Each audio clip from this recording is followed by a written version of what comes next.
Harry Potter and the Sorcerer's Stone by J.K. Rowling. Chapter 2 The Vanishing Glass. Nearly 10 years had passed since the Dursleys had woken up to find their nephew on the front step, but Pivot Drive had hardly changed at all. The sun rose on the same tidy front garden and lit up the brass number 4 on the Dursleys' front door. It crept into the living room, which was almost exactly the same as it had been on the night when Mr. Dursley had seen that faithful news report about the owls. Only the photographs on the mantelpiece really showed how much time had passed. 10 years ago, there had been lots of pictures of what looked like a large pink beach ball wearing different colored bonnets. But Dudley Dursley was no longer a baby, and now the photograph showed a large blond boy riding his first bicycle on a carousel at the fair, playing a computer game with his father, being hugged and kissed by his mother. The room held no signs at all that another boy lived in the house too. Yet Harry Potter was still there, asleep at the moment, but not for long. His Aunt Petunia was awake, and it was her shrill voice that made the first noise of the day. Up! Get up now! Harry woke up with a start. His aunt rapped on the door again. Up! She screeched. Harry heard her walking toward the kitchen, and then the sound of the frying pan being put on the stove. He rolled onto his back and tried to remember the dream he had been having. It had been a good one. There had been a flying motorcycle in it. He had a funny feeling he'd had the same dream before. His aunt was back outside the door. Are you up yet? She demanded. Nearly, said Harry. Well, get a move on. I want you to look after the bacon. And don't you dare let it burn. I want everything perfect on Dudley's birthday. Harry groaned. What did you say? His aunt snapped through the door. Nothing. Dudley's birthday. How could he have forgotten? Harry got slowly out of bed and started looking for socks. He found a pair under his bed, and after pulling a spider off one of them, put them on. Harry was used to spiders because the cupboard under the stairs was full of them, and that was where he slept. When he dressed, he went down to the hall into the kitchen. The table was almost hidden beneath all Dudley's birthday presents. It looked as though Dudley had gotten a new computer he wanted, not to mention the second television and the racing bike. Exactly why Dudley wanted a racing bike was a mystery to Harry, as Dudley was very fat and hated exercise, unless, of course, it involved punching somebody.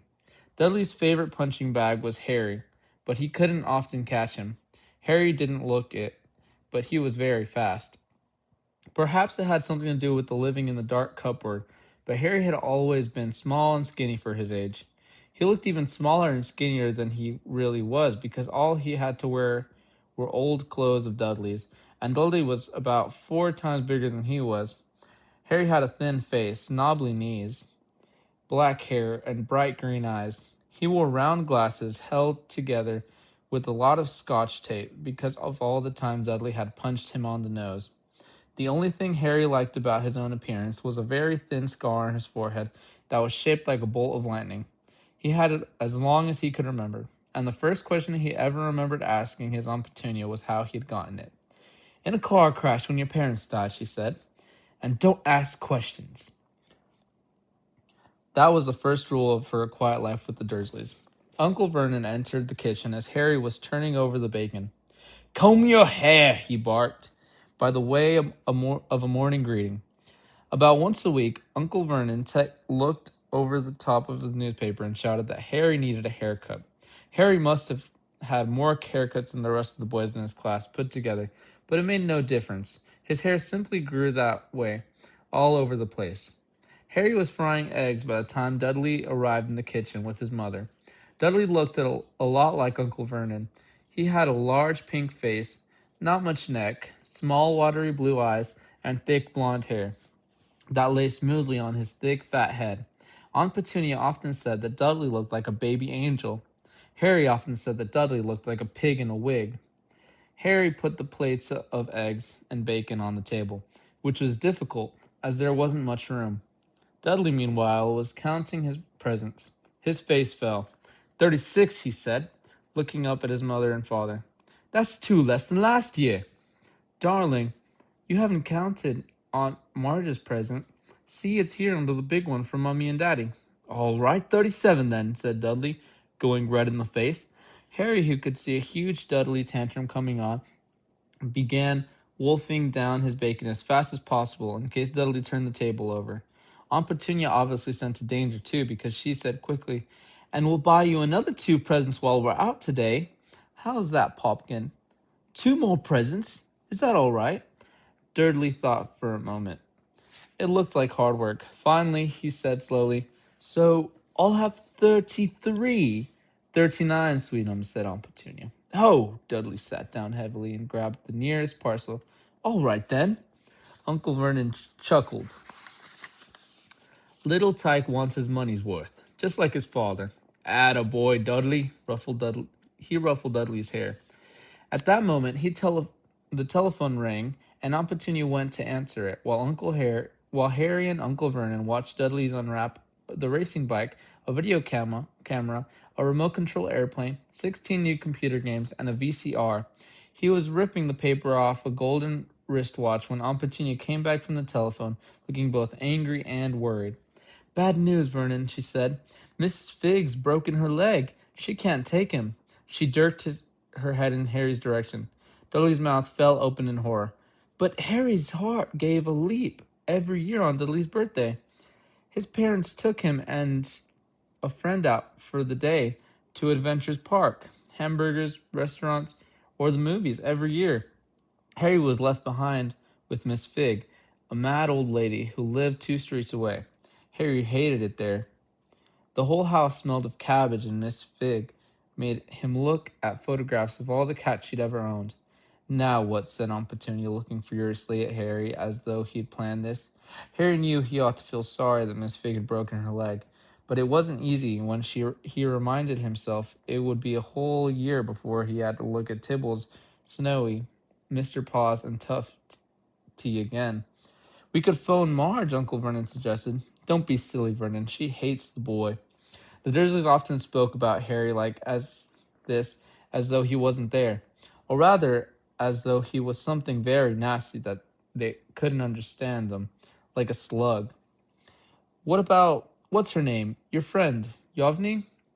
On vacation in Majorca," snapped Aunt Petunia. "You could just leave me here," Harry put in hopefully. He'd be able to watch what he wanted on television for a change, and maybe even have it go on Dudley's computer. Aunt Petunia looked as though she just swallowed a lemon. "And come back and find this house in ruins," she snarled. "I won't blow up the house," said Harry, but they weren't listening. "I suppose we could take him to the zoo," said Aunt Petunia slowly, "and leave him in the car." "That car's new. He's not sitting in it all alone." Dudley began to cry loudly. In fact, he wasn't really crying. It'd been years since he really cried, but he knew that if he screwed up his face and wailed, his mother would give him anything he wanted.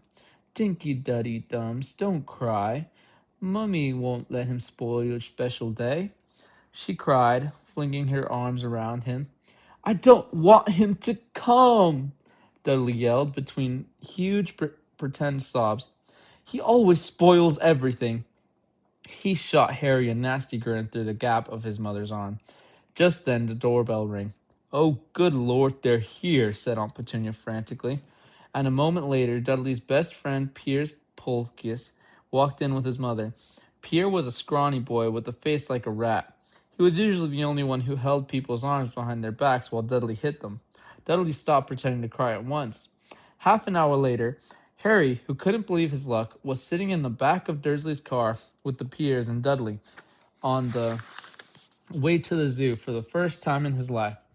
His aunt and uncle hadn't been able to think of anything else to do with him, but before they left, Uncle Vernon had taken Harry's aside. "I'm warning you," he said, putting his large purple face right up close to Harry's.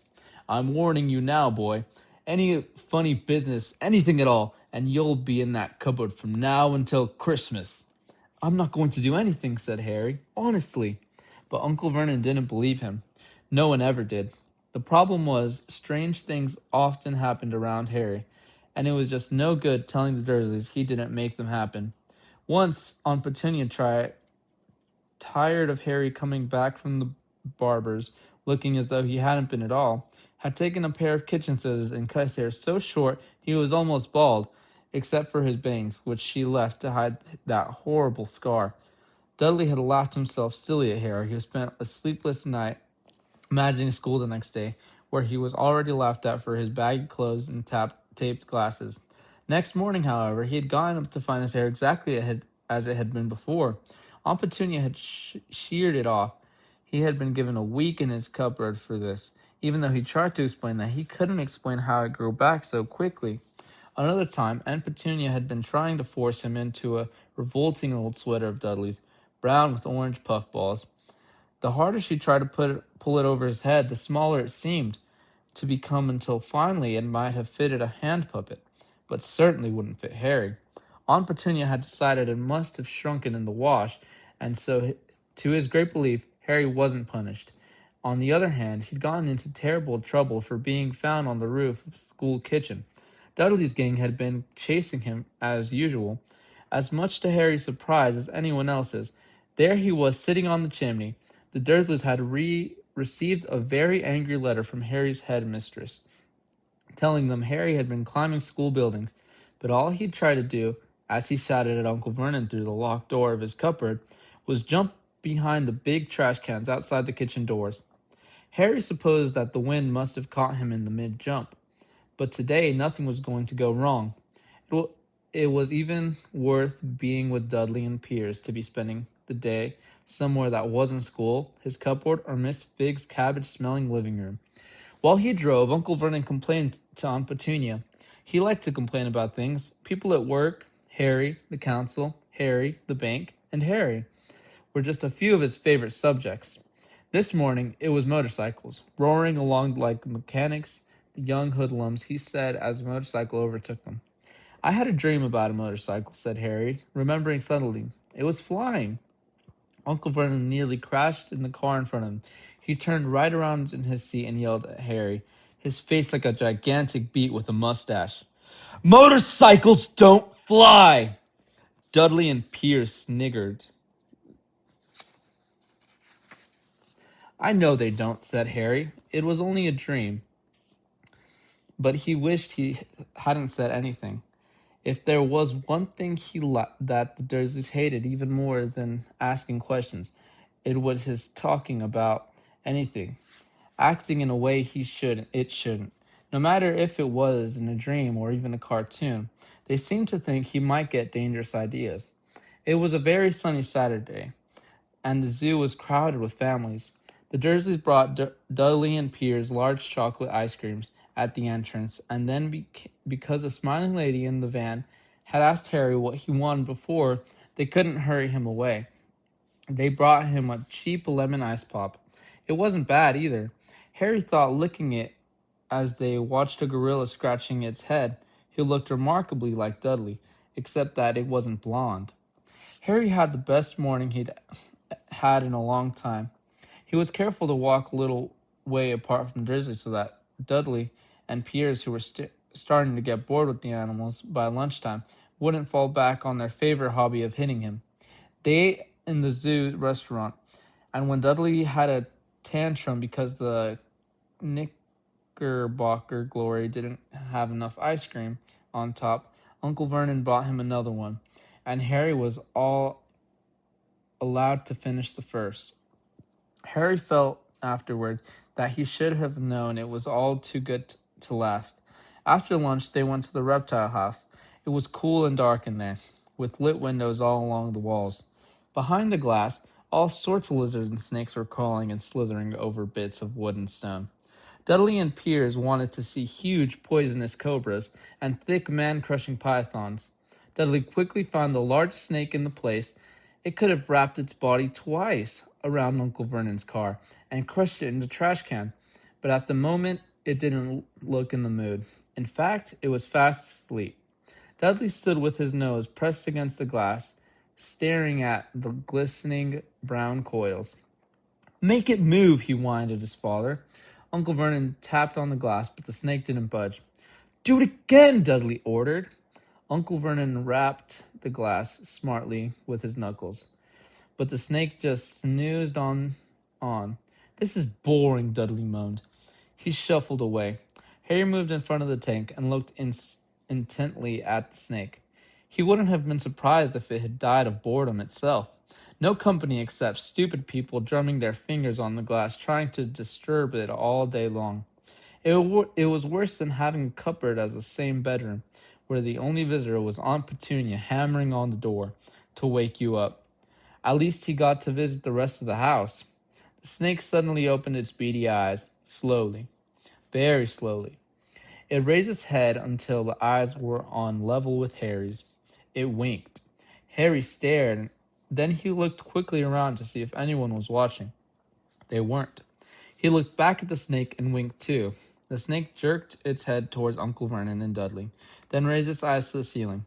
It gave Harry a look that said, quite plainly, "I get that all the time." "I know," Harry murmured through the glass, though he wasn't sure the snake could hear him. "It must be really annoying." The snake nodded vigorously. "Where do you come from anyway?" Harry asked. The snake jabbed its tail to a little sign next to the glass. Harry peered at it. "Boa constrictor, Brazil." "Was it nice there?" The boa constrictor jabbed its tail at the sign again, and Harry read on. "This specimen was bred in the zoo." "Oh, I see. So you've never been to Brazil?" As the snake shook its head, a deafening shout behind Harry made both of them jump. "Dudley! Mr. Dursley, come and look at this snake! You won't believe what it's doing!" Dudley came waddling toward them as fast as he could. "Out of the way, you!" he said, punching Harry in the rib. Caught by surprise, Harry fell hard on the concrete floor. What came next happened so fast, no one saw how it happened. 1 second, Pierre and Dudley were leaning right up close to the glass. The next, they had leapt back with howl of horror. Harry sat up and gasped. The glass front of the boa constrictor's tank had vanished. The great snake was uncoiling itself rapidly, slithering out onto the floor. People throughout the reptile house screamed and started running for the exits. As the snake slid swiftly past him, Harry could have sworn a low hissing voice said, "Brazil, here I come. Thanks, amigo." The keeper of the reptile house was in shock, but the glass, he kept saying. "Where did the glass go?" The zoo director himself made Aunt Petunia a cup of strong, sweet tea, while he apologized over and over again. Pierre and Dudley could only gibber. As far as Harry had seen, the snake hadn't done anything except snap playfully at the heels as it passed. By the time they were all back in Vernon's car, Dudley was telling him how it nearly bitten off his leg, while Pierre's was swearing it had tried to squeeze him to death. But worst of all, for Harry at least, was Pierre's calming down enough to say, "Harry was talking to it, weren't you, Harry?" Uncle Vernon waited until Pierre's was safely out of the house before stating on Harry. He was so angry he could barely speak. He collapsed into a chair, and Aunt Petunia had to run and get him a large brandy. Harry lay in the dark cupboard much later, wishing he had a watch. He didn't know what time it was, and he couldn't be sure the Dursleys were asleep yet, until they were. He couldn't risk sneaking to the kitchen for some food. He lived with the Dursleys almost 10 years, 10 miserable years, as long as he could remember, ever since he'd been a baby, and his parents had died in the car crash. He couldn't remember being in the car when his parents had died. Sometimes, when he strained his memory during long hours in his cupboard, he came up with strange vision, a blinding flash of green light, and a burning pain on his forehead. This, he supposed, was the crash, though he couldn't imagine where all the green light came from. He couldn't remember his patterns at all. His aunt and uncle never spoke about them, and of course he was forbidden to ask questions. There was no photographs of them in the house, where he had been younger. Harry had dreamed and dreamed of some unknown relation coming to take him away, but it had never happened. The Dursleys were his only family. Yet sometimes he thought, or maybe hoped, that strangers in the street seemed to know him. Very strange strangers they were, too. A tiny man in violet top hat had bowed to him once while out shopping with Aunt Petunia and Dudley. After asking Harry furiously if he knew the man, Aunt Petunia had rushed them out of the shop without buying anything. A wild-looking old woman dressed in all green had waved merrily at him once on a bus. A bald man in a very long purple coat had actually shaken his hand in the street the other day and then walked away without a word. The weirdest thing about all these people was the way they seemed to vanish the second Harry tried to get a closer look. At school, Harry had no one. Everybody knew that Dudley's gang hated that odd Harry Potter in his baggy old clothes and broken glasses, and nobody liked to disagree with Dudley's gang.